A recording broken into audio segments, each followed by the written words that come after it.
आप सभी का स्वागत है एकेडमी के ऑनलाइन प्लेटफॉर्म। व्यापम में हिंदी का महत्वपूर्ण चैप्टर क्रिया। क्रिया एक ऐसा चैप्टर है जहां से हिंदी में प्रश्न आता ही है और लोग उसे गलत कराते हैं। ठीक है, तो आज आपको मैं क्रिया ऐसे पढ़ा रहा हूं कि आपसे क्रिया से क्वेश्चन नहीं छूटेगा। तो शुरू से लेके अंत तक वीडियो में बने रहिए, फिर आप क्रिया का ऑब्जेक्टिव लगा के स्वयं देखना। क्रिया का एक भी प्रश्न आपसे छूटने वाला नहीं है। ठीक है, तो चलिए आइए स्टार्ट करते हैं। क्रिया है क्या? चलिए, सबसे पहले क्रिया कहते किसे हैं? तो क्रिया कहने का मतलब या क्रिया का अगर मैं अर्थ की बात करूं तो क्रिया का अर्थ क्या होगा? कार्य का होना। कार्य का होना। कोई भी कार्य हो रहा है वो क्या कहलाएगा? क्रिया। चलना, आप चल रहे हो, क्या कहलाएगा? क्रिया। यहाँ पे मैं लिख देता हूँ उदाहरण। यहाँ पे मैं क्या लिख देता हूँ? उदाहरण।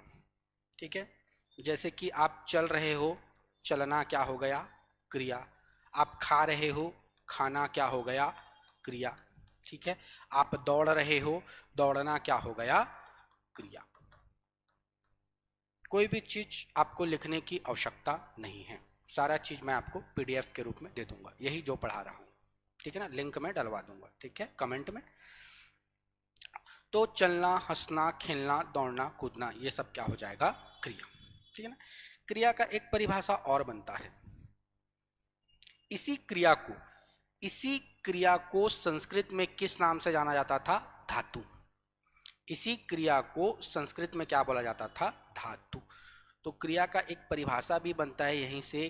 क्रिया के मूल रूप, क्रिया के मूल रूप को धातु कहते हैं। सभी को पता है हिंदी व्याकरण की रचना कहाँ से हुई है? संस्कृत से। ठीक है, या आप ऐसा समझ सकते हो, जब हम हिंदी व्याकरण का बुक बना रहे थे तो कौन सा बुक लेके बैठे थे? संस्कृत का। इसीलिए हम हमारी जननी या मातृभाषा किसको मानते हैं? संस्कृत को। और उस संस्कृत में क्रिया को क्या बोला जाता था? धातु। तो बस वही बोल दिया गया, क्रिया के मूल रूप को क्या कहा जाता है? धातु। जैसे कि चलना, चलना हमारा क्रिया हो गया, इसका मूल रूप क्या हो जाएगा? चल। तो यही चल क्या कहलाएगा? धातु। खाना, खाना हमारा क्रिया हो गया, तो इसका मूल रूप क्या है? खा। तो यही क्या हो गया? धातु। तो समझ आया, क्रिया के मूल रूप को क्या कहा जाता है? धातु। धातु में न प्रत्यय जोड़ने से किसका निर्माण होता है? क्रिया का। ठीक है ना, ये चल क्या था? हमारा धातु। इसमें हमने कौन सा प्रत्यय जोड़ा? ना, तो क्या बन गया? क्रिया। तो ऐसा भी बोला जाता है या ऐसा भी पूछ दिया जाता है, धातु में न प्रत्यय लगाने से किसका निर्माण होता है? क्रिया का। क्लियर हुआ? अब हम देखते हैं क्रिया के भेद। मोस्ट इंपॉर्टेंट, यहां से प्रश्न उठता है, क्रिया के भेद। तो सबसे पहले मैं आपको बताता हूं हिंदी में वाक्य की संरचना कैसी होती है। मतलब आप हिंदी में वाक्य को लिखोगे तो किस आधार पे पद को आप जमाओगे। तो हिंदी में वाक्य की संरचना कैसे होती है? सबसे पहले आपको क्या देखने को मिलेगा? कर्ता। सबसे पहले आप कौन से पद को जमाओगे? कर्ता। कर्ता के बाद आप कौन से पद को जमाओगे? कर्म। और कर्म के बाद आप कौन से पद को जमाओगे? क्रिया। तो यही डायरेक्ट एक बार प्रश्न पूछ दिया था, हिंदी में वाक्यों का सही क्रम। तो हिंदी में वाक्यों को आप ऐसे ही जमाओगे, कर्ता, कर्म और क्रिया। जैसे कि मैं एक एग्जांपल लिखता हूं, राजेश फुटबॉल, राजेश फुटबॉल खेलता है। तो इस वाक्य में हम संरचना देखते हैं। राजेश क्या है? कर्ता। कर्ता का अर्थ करने वाला। खेलने का कार्य कौन कर रहा है? राजेश। क्या कहलाएगा? कर्ता। खेलना क्या हो गया? क्रिया। और क्या खेल रहा है? फुटबॉल। यही क्या हो गया? कर्म। तो वाक्य सही जमा है कर्ता प्लस कर्म प्लस क्रिया। ठीक है, या वाक्य ऐसा भी हो सकता था, राजेश खेलता है। अभी भी वाक्य शुद्ध है ना, वाक्य अशुद्ध नहीं है। राजेश खेलता है, ये भी सही वाक्य है। ठीक है, तो इस वाक्य की अगर मैं संरचना देखूं तो राजेश करने वाला कर्ता और खेलना क्या हो गया, क्रिया। मतलब इससे आपको क्या समझ आया, वाक्य में कर्म रहे जरूरी नहीं, वाक्य में कर्म रहे जरूरी नहीं। इसमें कर्म क्या था, उपस्थित था, और इसमें कर्म क्या था, अनुपस्थित था। तो बस जो हमको क्रिया का भेद देखना है वो किसके आधार पे देखना है, कर्म के आधार पे। ठीक है, तो जो हम क्रिया का भेद देखेंगे वो किसके आधार पे देखेंगे, कर्म के आधार पर क्रिया का भेद। तो कर्म के आधार पर क्रिया कितने प्रकार की, 2 प्रकार की।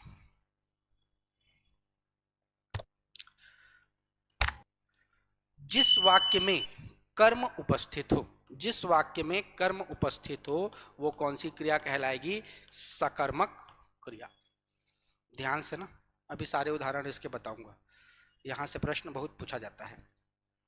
ठीक है, और जिस वाक्य में कर्म उपस्थित ना हो तो ना के लिए कौन सा उपसर्ग लगाओगे, आ, तो अकर्मक क्रिया।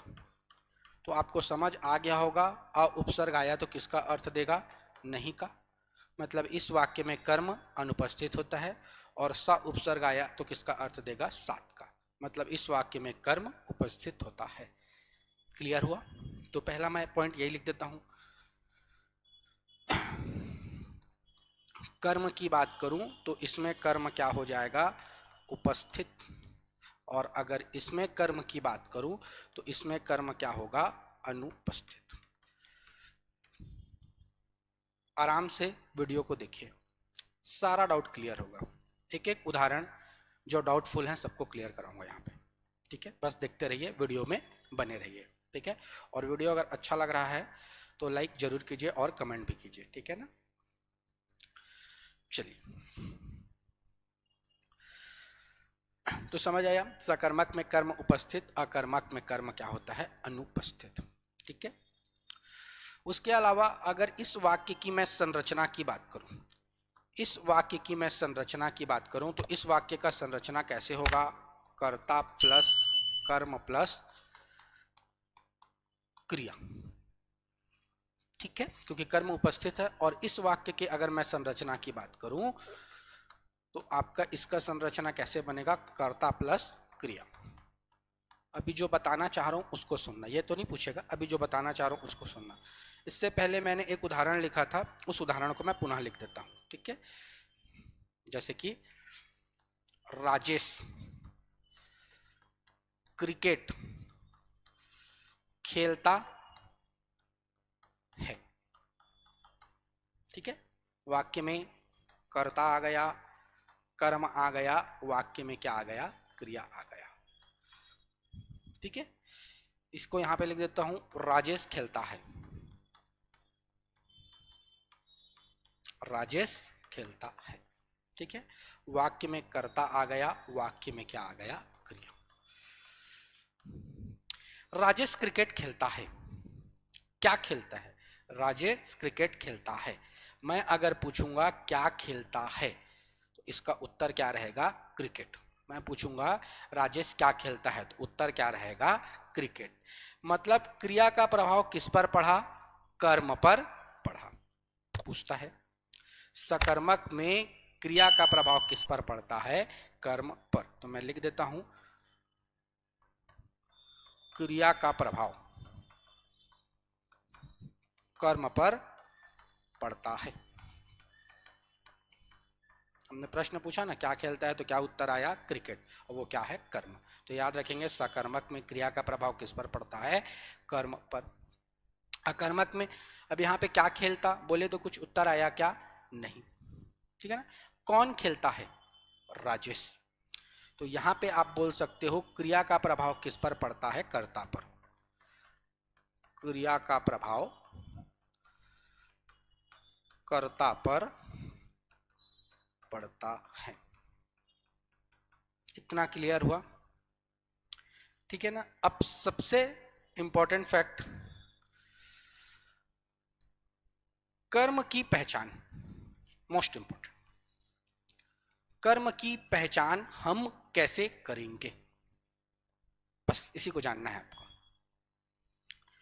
तो अगर आपको वाक्य में कर्म की पहचान करनी है तो आप प्रश्न करोगे, वाक्य से आप क्या करोगे, प्रश्न, और वो प्रश्न आप किस रूप में करोगे, क्या के रूप।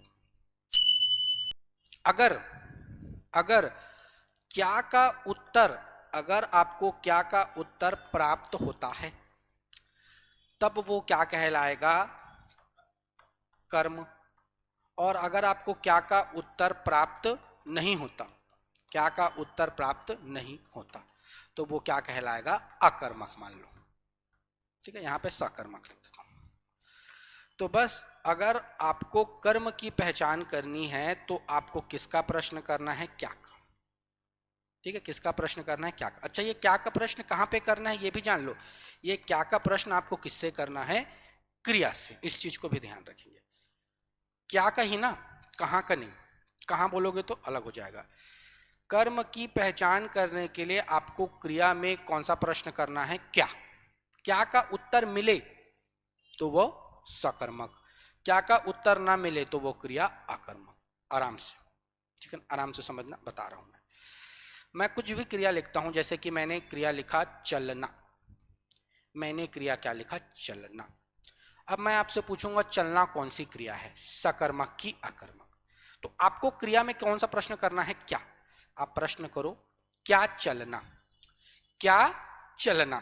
देखो मैं कहां चलना नहीं बोल रहा हूं ना, कहां चलना बोलूंगा तो उत्तर प्राप्त हो जाएगा। क्या चलना, कोई उत्तर मिला क्या, नहीं। क्या चलना, कोई उत्तर मिला क्या, नहीं। तो ये क्रिया कैसी हो जाएगी, अकर्मक। ध्यान से समझना, ठीक है ना। और उदाहरण दे रहा हूं, जितना बोलोगे उतना उदाहरण दूंगा। खाना, अगला क्रिया मैंने क्या बोला, खाना। प्रश्न करो तो क्या खाना, क्या खाना, उत्तर मिला क्या, हाँ। आप बोल सकते हो चपाती खाना, आप बोल सकते हो चावल खाना, आप बोल सकते हो पोहा खाना, उत्तर मिला ना। तो क्रिया क्या हो जाएगी, सकर्मक। क्रिया क्या हो जाएगी, सकर्मक। और देता हूं उदाहरण।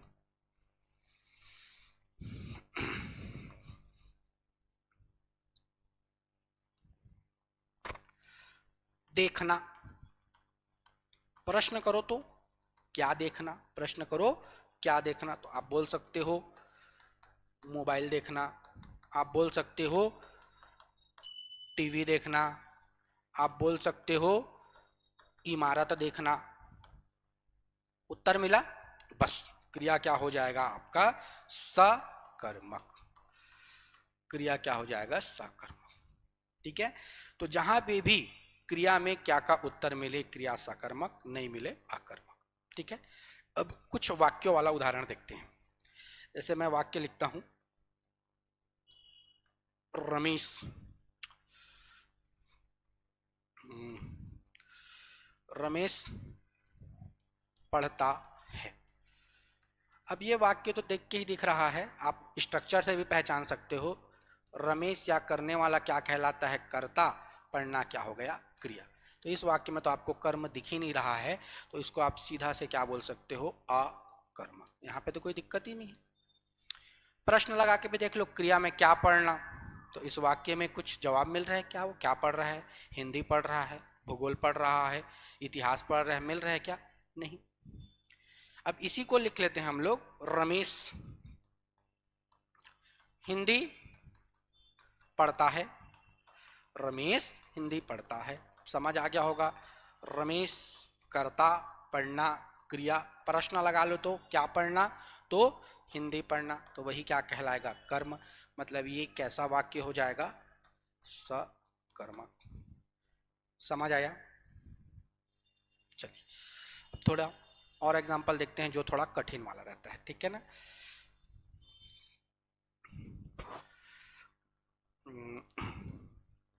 पक्षी आकाश में उड़ते हैं, पक्षी आकाश में उड़ते हैं। उड़ने वाला पक्षी क्या हो गया, कर्ता। उड़ना क्या हो गया, क्रिया। अब क्रिया से प्रश्न लगाओ, क्या उड़ते हैं, क्या उड़ते हैं, उत्तर मिला क्या, नहीं। कहां उड़ते हैं, अगर मैं बोलता कहां उड़ते हैं तब आपका उत्तर रहता आकाश में। मैं क्या बोल रहा हूं, क्या उड़ते हैं, उत्तर मिला क्या, नहीं।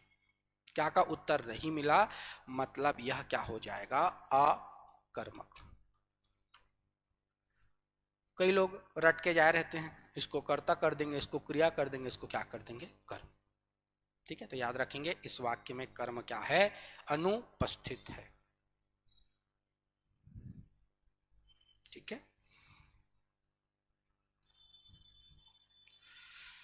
आराम से बनाएंगे। लड़के मैदान में खेल रहे हैं, जैसा बोला हूं वैसे ही बनाना है, जैसा बोला हूं वैसे ही बनाना, गलत नहीं होगा। ठीक है, लड़के मैदान में खेल रहे हैं, करने वाले कौन, लड़के, लड़के क्या हो गया, कर्ता, खेलना क्या हो गया, क्रिया। अब मुझे खेलना में प्रश्न लगाना है या क्रिया में क्या खेलना, क्या खेलना। वाक्य के अनुसार देखो तो उत्तर मिल रहा है क्या, क्या खेलना। कहां खेलना बोलूंगा तब उत्तर मिलेगा, मैदान। मेरे को प्रश्न किसका करना है, क्या खेलना, उत्तर मिला नहीं। कैसा क्रिया, अकर्मक।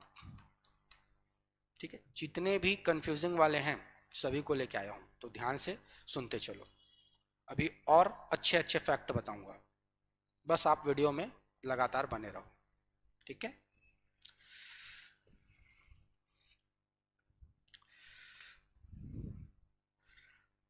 एक और प्रश्न, पत्ते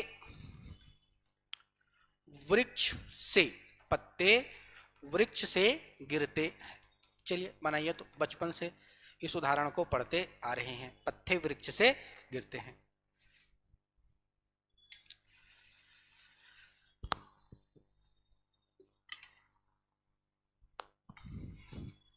ठीक है, चलिए, गिरने का कार्य कौन कर रहा है, पत्ता, पत्ता क्या हो गया, कर्ता, गिरना क्या हो गया, क्रिया। प्रश्न लगा दो, क्या गिरना, क्या गिरना, कोई उत्तर प्राप्त होगा क्या, नहीं। ठीक है ना, क्या गिरना, कोई उत्तर प्राप्त हुआ क्या, नहीं। ठीक है, जैसे कि मैं बोलूंगा क्या गिरना, तो आप बोलोगे पत्ता गिरना। ठीक है, तो यहां पे मेरे को उत्तर प्राप्त होना चाहिए ना, पत्ता तो कर्ता हो गया, क्या का उत्तर हमें यहां पे प्राप्त होना चाहिए, तब तो वो कर्म कहलाएगा ना। कर्ता तो वाक्य के प्रारंभ में प्रयोग होता है, तो क्या गिरना, तो यहाँ पे उसको उत्तर प्राप्त हुआ क्या, क्या गिरना यहाँ पे प्राप्त होना चाहिए, क्योंकि ये कर्ता की जगह है ना, ये किसकी जगह है, कर्म की। क्या गिरना, उत्तर प्राप्त हुआ क्या, नहीं। क्या हो जाएगा, अकर्मक। ठीक है, आगे बढ़ते हैं। पक्षी की जगह इस बार वायुयान कर लेते हैं। वायुयान हवा में, वायुयान हवा में उड़ रहा है।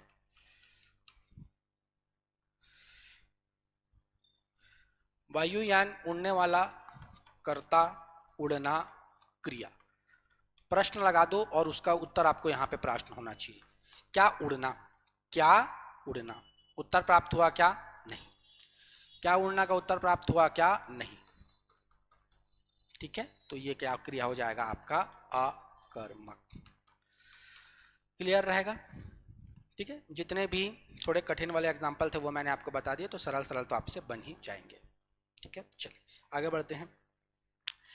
अब नेक्स्ट आपको याद रखना है सकर्मक क्रिया के भेद। ये तो हमने क्या देखा, कर्म के आधार पे क्रिया के भेद कितने, दो, अकर्मक और सकर्मक। अब हमको नेक्स्ट क्या देखना है, सकर्मक क्रिया के भेद। सकर्मक क्रिया के भेद, तो ये सकर्मक क्रिया भी कितने प्रकार की होती है, दो। सकर्मक क्रिया कितने प्रकार की होती है, दो। ठीक है, एक को नाम दिया इन्होंने क्या, एक कर्मक, और एक को नाम क्या दिया इन्होंने, द्विकर्मक। नाम से ही समझ आ गया आपको, नाम से ही समझ आ गया। इसमें कर्मों की संख्या कितनी होगी, एक, और इसमें कर्मों की संख्या कितनी होगी? 2। तो बताता हूं आपको एक मजदूर मजदूर नल से पानी भरता है। मजदूर नल से पानी भरता है।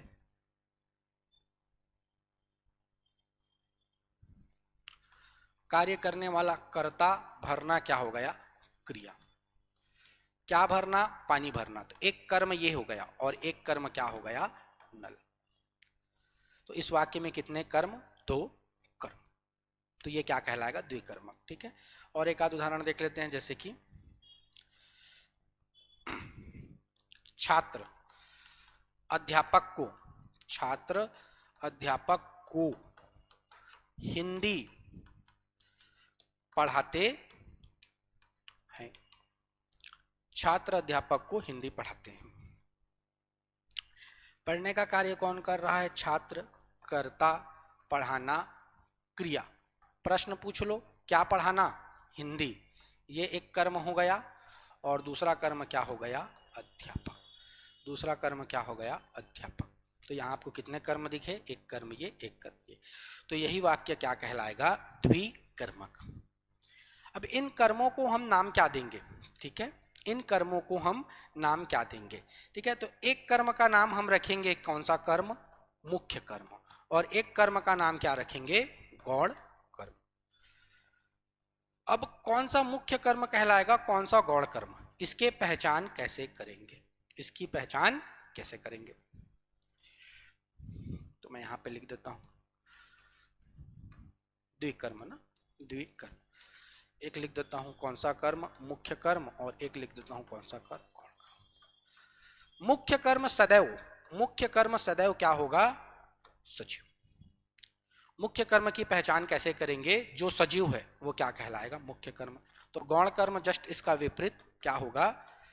निर्जीव। और याद रखेंगे, जो सजीव कर्म रहता है, एक मिनट ना, वेट,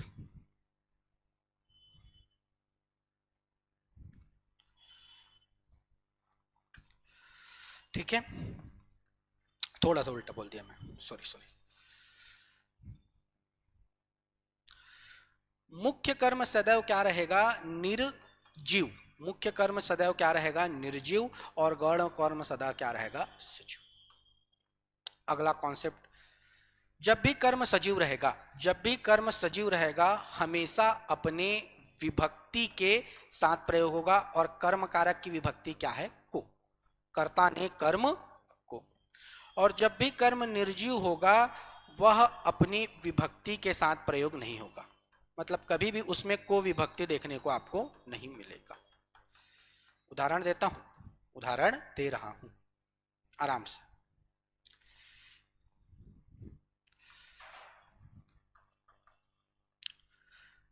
रीना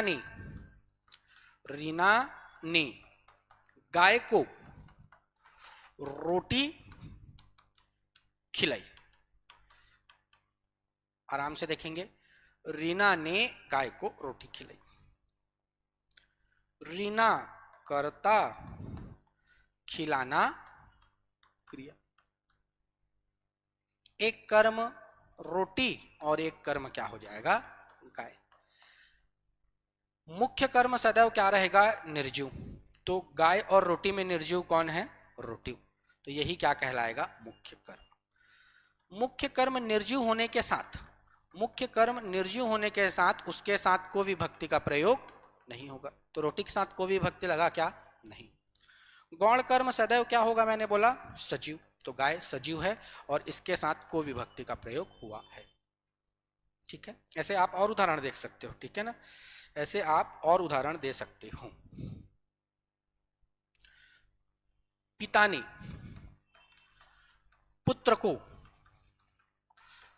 पत्र लिखा। आराम से देखिए, पिता ने पुत्र को पत्र लिखा।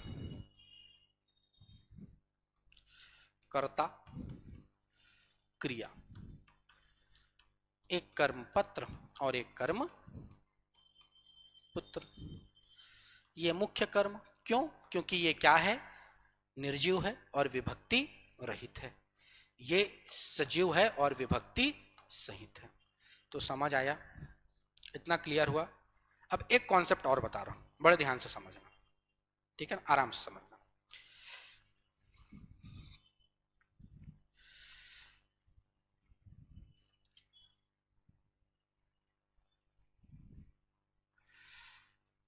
राजा भिखारी को कंबल दान देता है। आराम से ना। उसके अलावा रीना धोबी को कपड़ा देती है। अब मैं बोलूंगा कौन सा वाक्य द्विकर्मक है और कौन सा वाक्य एक कर्मक है, इसकी पहचान कीजिए। मतलब इसमें कितना कर्म है और इस वाक्य में कितना कर्म है, ये बताइए। चलिए देखिए तो।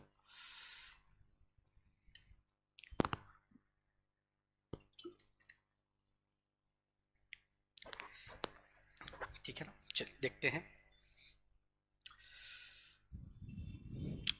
पहले मैं कर्ता अलग कर देता हूं और दान देना क्रिया अलग कर देता हूं। ठीक है? दान देना ये क्रिया है, समझ लो। ठीक है? इस वाक्य में भी मैं कर्ता अलग कर लेता हूं और देना क्रिया अलग कर लेता हूं। इतना क्लियर हुआ? अब इस वाक्य में देखते हैं क्या दान? कंबल, तो एक कर्म ये और एक कर्म भिखारी। यहाँ पे क्या दिया? कपड़ा, एक कर्म ये और एक कर्म क्या? धोबी। इतना क्लियर हुआ? तो आप क्या बोलोगे? इस वाक्य में भी दो कर्म दिखा और इसमें भी दो कर्म दिखा, मतलब दोनों वाक्य क्या है? द्विकर्म। लेकिन ध्यान रखेंगे नीचे वाला वाक्य तो द्विकर्मक है, ये तो सही है। एक कर्म इसमें क्या कहलाएगा? ये क्या कहलाएगा? मुख्य, और ये क्या कहलाएगा? गौण। यहाँ पे कोई दिक्कत नहीं। लेकिन ऊपर वाला वाक्य में ये तो कर्म है लेकिन ये कर्म नहीं है। ये क्या कहलाएगा? संप्रदान कारक। ये जो कर्म कारक है वो किस में परिवर्तित हो जाएगा? संप्रदान कारक। क्यों हुआ उसी को ही समझना है। मतलब ये जो वाक्य है इसमें केवल कितना कर्म है? एक। तो ये वाक्य क्या कहलाता है? एक कर्मक। अब ये जो कर्म है वो संप्रदान कारक में परिवर्तित क्यों हुआ, इस चीज को आपको ध्यान रखना है। वाक्य में जब भी दान का भाव, वाक्य में जब भी दान का भाव प्रकट हो, वाक्य में जब भी किसका भाव प्रकट हो? दान का, तो वो कर्म किस में परिवर्तित हो जाएगा? संप्रदान कारक में।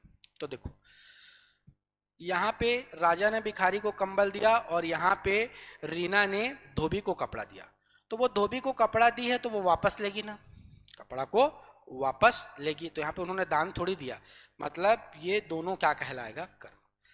लेकिन यहाँ पे राजा ने भिखारी को कंबल दान दिया तो वो उस कंबल को वापस नहीं लेगा, तो ये क्या कहला जाएगा? या ये कर्म किस में बदल जाएगा? संप्रदान कारक में। मतलब यहाँ पे कितना कर्म है? केवल एक कर्म। इस चीज को याद रखेंगे। वाक्य में जब भी दान का भाव प्रकट हो, जो हमारा गौण कर्म है किस में परिवर्तित हो जाता है? संप्रदान कारक में। दान कहने का मतलब या दान का अर्थ जो वापस ना लिया जाए। जिस चीज को आप वापस ले रहे हो वो दान नहीं कहलाएगा। और उदाहरण प्रस्तुत करता हूं।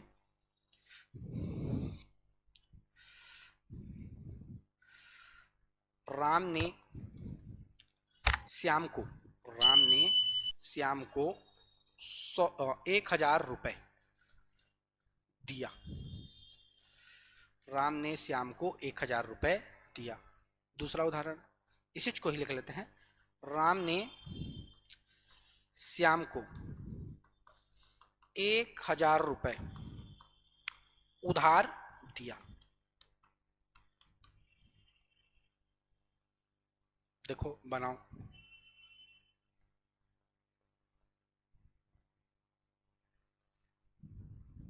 ठीक है, चलिए देखते हैं। पहले तो मैं कर्ता अलग कर लेता हूं,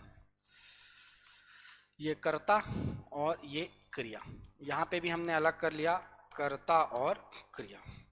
अब उसके बाद हमको क्या देखना है, कर्म। ठीक है, तो ये एक कर्म 1000 रुपये क्या दिया, 1000 रुपये, और एक कर्म श्याम। इसमें भी एक कर्म 1000 रुपये और एक कर्म क्या, श्याम। अब देखो कौन से वाले वाक्य में वो 1000 रुपये को वापस नहीं देगा। राम ने श्याम को 1000 रुपये दिया, तो वो अपने दोस्त को 1000 रुपये दिया, तो वो उसको वापस देगा क्या, नहीं। तो ये दान का भाव या ये दान का क्या दे रहा है, अर्थ दे रहा है। 1000 को श्याम राम को वापस नहीं करेगा, तो ये कर्म किस में बदल गया, संप्रदान कारक में। मतलब यहाँ कितना कर्म, एक कर्म। नीचे वाले वाक्य को पढ़ते हैं। राम ने श्याम को 1000 रुपये उधार दिया। उधार दिया मतलब पुनः श्याम राम को क्या देगा, पैसा को वापस। तो यहाँ पे दान का अर्थ आ रहा है क्या, नहीं। तो याद रखेंगे जब दान का अर्थ नहीं आएगा तो दोनों कर्म कहलाएगा और ये वाक्य क्या कहलाएगा, द्विकर्मक। याद रहेगा। और उदाहरण प्रस्तुत करता हूं। राजा ने ब्राह्मण को जमीन दान दिया।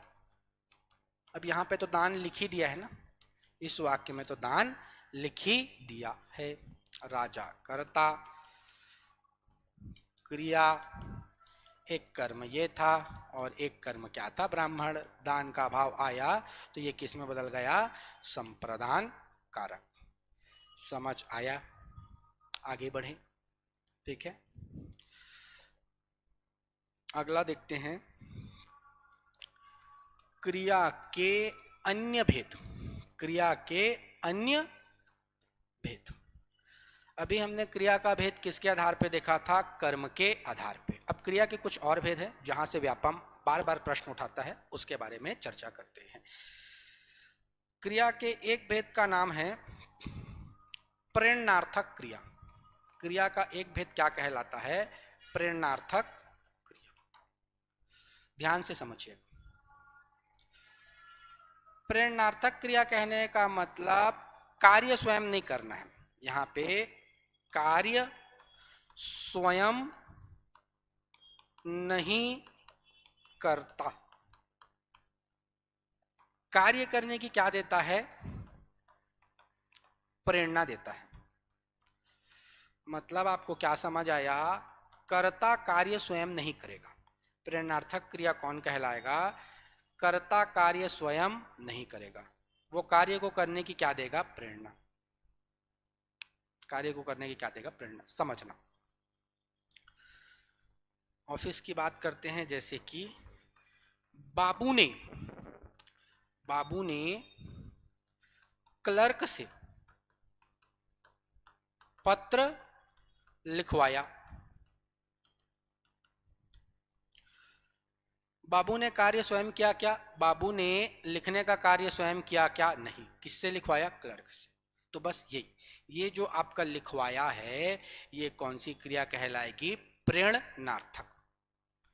तो जब कर्ता कार्य स्वयं ना करके किसी दूसरे से करने की प्रेरणा देता है या किसी दूसरे से करवाता है, तो वही क्रिया क्या कहलाएगी, प्रेरणार्थक क्रिया। और देते हैं उदाहरण।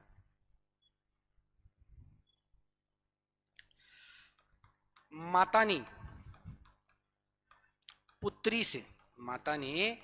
पुत्री से भोजन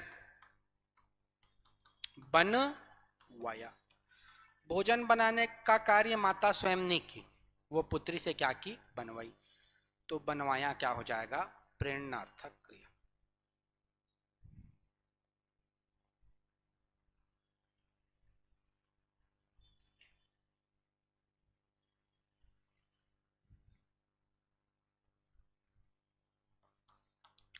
प्रधानमंत्री ने मंत्री से अतिथि भेंट करवाया क्या हो गया, प्रेरणार्थक क्रिया। समझ आया। सीधा क्रिया देके भी पूछता है, जैसे कि चलना से प्रेरणार्थक क्रिया क्या बनेगा, चल वाना। चलना से क्या बन जाएगा? चलवाना। चलना आपका क्रिया है ना, और ये क्या है? प्रेरणार्थक क्रिया। उठना, उठना से क्या बनेगा? उठवाना। लिखना, लिखना से क्या बन जाएगा? लिखवाना। समझ आया? आगे बढ़ें। एक होता है पूर्वकालिक क्रिया, एक होता है क्या आपका? पूर्वकालिक क्रिया। ये भी बार बार पूछता है, आराम से समझेंगे। देखो, इस वाक्य में क्रिया कितनी रहेगी? दो। इस वाक्य में कितनी क्रिया रहेगी? दो। जो क्रिया पहले कंप्लीट हुई है या पूर्व में हुई है, उसे ही हम लोग क्या बोलेंगे? पूर्वकालिक क्रिया। तो वाक्य में आपको पूर्वकालिक क्रिया पहचानना है। जैसे कि ब्राह्मण, ब्राह्मण नहाकर, ब्राह्मण नहाकर खाना खाता है। ब्राह्मण नहाकर खाना खाता है। तो देखो यहाँ पे दो क्रिया दिखी आपको, एक क्रिया नहाना, एक क्रिया खाना खाना। ठीक है, तो आपको आसानी से समझ आ जाएगा पहली क्रिया कौन सी है, नहाकर, मतलब यही क्या कहलाएगा? पूर्वकालिक क्रिया। और उदाहरण प्रस्तुत करता हूं। बच्चे, बच्चे टीवी देखकर, बच्चे टीवी देखकर सो गए। इस वाक्य में भी आपको दो क्रिया देखने को मिल जाएगा, एक देखना और एक क्या? सोना। पहली कौन सी हुई? देखना, तो यही क्या कहलाएगा? पूर्वकालिक क्रिया। इसका एक पहचान भी बताऊंगा, मस्त ट्रिक, जिससे ये आपसे कभी गलत नहीं होगा। ठीक है, चलिए एक उदाहरण और देख लेते हैं। शेर के शरीर पर, शेर के शरीर पर चढ़कर चूहा फुदकने लगा। वाक्य में पूर्वकालिक क्रिया की पहचान कीजिए। शेर के शरीर पर चढ़कर चूहा फुदकने लगा। पूर्वकालिक क्रिया कौन सी है? चढ़कर। दो क्रिया है, एक चढ़ना और एक क्रिया कौन सी थी? फुदकना। तो पहले कौन सी हुई? चढ़ने की, तो वो क्या कहलाएगा? पूर्वकालिक क्रिया। इसकी पहचान कैसे करोगे? पूर्वकालिक क्रिया की पहचान का एक तरीका बताता हूं। आपको क्रिया में कौन सा प्रत्यय देखने को मिलेगा? कर। देख लो, चढ़ कर, देख कर, नहा कर। तो जब भी क्रिया में कर प्रत्यय देखने को मिला, कौन सी क्रिया? पूर्वकालिक क्रिया। याद रहेगा। आगे बढ़ते हैं। एक क्रिया, यहां से भी बार बार प्रश्न पूछा जाता है, संयुक्त क्रिया। संयुक्त क्रिया, अब ये भी आपको नाम से समझ आ गया, ये भी आपको नाम से समझ आ गया। यहां पे कितनी क्रिया है? दो क्रिया है, लेकिन वो दो क्रिया आसानी से पहचान आता नहीं। जैसे कि मोहन, मोहन रोने लगा। अब आपको यहां पे एक ही क्रिया दिख रही है, आपको यहां पे एक ही क्रिया दिख रही है, कौन सी? रोने की। लेकिन दूसरी क्रिया भी है यहां पे, लगा। लगा आपको समझ नहीं आता तो न प्रत्यय लगा दो, क्या? लगना। तो यहाँ पे दो क्रिया है, मोहन रोने लगा। तो एक क्रिया रोना और एक क्रिया लगना। रो रहा है और उसको दिल में कुछ लगा होगा, समझ आया? तो ऐसा है। और कुछ उदाहरण प्रस्तुत करता हूं। ये उदाहरण तो बार बार पूछता है, बारिश होने लगा। ये पूछा भी गया था। तो एक क्रिया तो होना है और दूसरा क्रिया फिर से लगना। याद रहेगा। और देखते हैं उदाहरण कुछ।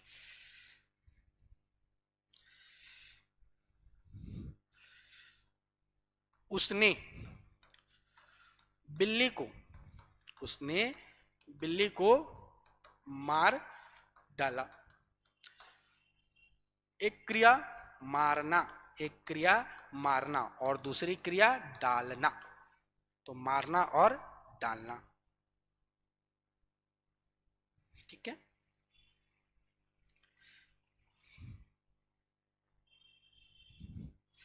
जैसे और उदाहरण, दाल में घी डाल देना। एक क्रिया देना तो सबको दिख गया, दूसरा क्रिया क्या है, डालना। आ जाएगा। वर्षा हो चुकी, वर्षा हो चुकी। एक क्रिया होना और दूसरा क्रिया चुकना, तो ऐसे आपको पहचानना पड़ेगा। ठीक है, चलिए क्रिया का और भेद, नाम धातु क्रिया, आराम से समझना। नाम क्या क्या है, संज्ञा क्या है, नाम। संज्ञा के स्थान पर जिसका प्रयोग करते हैं क्या कहलाता है, सर्वनाम। और इन दोनों की विशेषता बताने के लिए जिसका प्रयोग करते हैं क्या कहलाता है, विशेषण। तो बस संज्ञा, सर्वनाम या विशेषण में आप न प्रत्यय लगाओगे और जो क्रिया बनेगा वही क्या कहलाएगा, नाम धातु क्रिया। तो आप ऐसे याद रखना, नाम क्या है, संज्ञा, उसके स्थान पर सर्वनाम प्रयोग करते हैं और दोनों की विशेषता बताने वाले क्या कहते हैं, विशेषण। तो इनमें अगर आप न प्रत्यय जोड़कर क्रिया बनाते हो, नाम धातु क्रिया कहलाती है। जैसे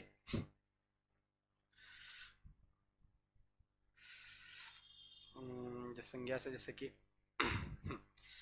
कि चिकना, जैसे कि चिकना एक प्रकार का क्या है, विशेषण। ना लगा दो तो क्या बन जाएगा, चिक नाना। कौन सी क्रिया, नाम धातु क्रिया। बात से आप क्या बना सकते हो, बती याना, बार बार पूछता है इसको। बात से आप क्या बना सकते हो, बती याना। लात से आप क्या बना सकते हो, लती याना। सर्वनाम भी ले लेते हैं, अपना। अपना से आप क्या बना सकते हो, अपनाना या अपनापन। ठीक है,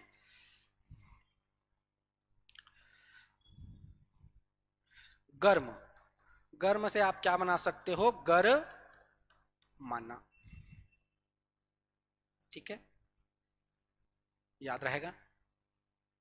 क्रिया का एक भेद और देख लेते हैं। ठीक है, फिर आज का टॉपिक समाप्त। कृदंत क्रिया। कृदंत को क्या बोलेंगे, क्रिया। कृदंत अर्थात क्या होता है, क्रिया। तो जब क्रिया में हम प्रत्यय लगाकर क्या बनाते हैं, क्रिया बनाते हैं, वही क्या कहलाता है, कृदंत। नहीं समझ आया, समझ आओ। जैसे कि चलना, क्रिया नहीं बोलना चाहिए यहां पे, मेरे को क्या बोलना चाहिए, क्रिया का मूल रूप, मूल रूप चलना। अब क्रिया का मूल रूप लेंगे तो क्या बनेगा, चल। अब आपको ना नहीं लगाना है, अब आप इसमें क्या लगा दो, ता, तो क्रिया बन गया ना, चल ता। ना मत लगाओ, क्या लगा दो, कर, चल कर। तो बस वही है, क्रिया के मूल रूप में प्रत्यय लगाकर जब आप पुनः क्रिया बनाते हो वही क्या कहलाता है, कृदंत क्रिया। याद रहेगा। ठीक है, तो चलिए आज का वीडियो एंड करते हैं। आप ऑब्जेक्टिव बनाइएगा, क्रिया का आपसे एक प्रश्न भी नहीं छूटेगा। और अगर हमारा वीडियो अच्छा लगे तो वीडियो को लाइक और कमेंट जरूर कीजिए, ताकि हम आपके लिए ऐसे ही वीडियो लाते रहें। ठीक है, आज के लेक्चर में इतना ही, मिलते हैं नेक्स्ट लेक्चर में। धन्यवाद।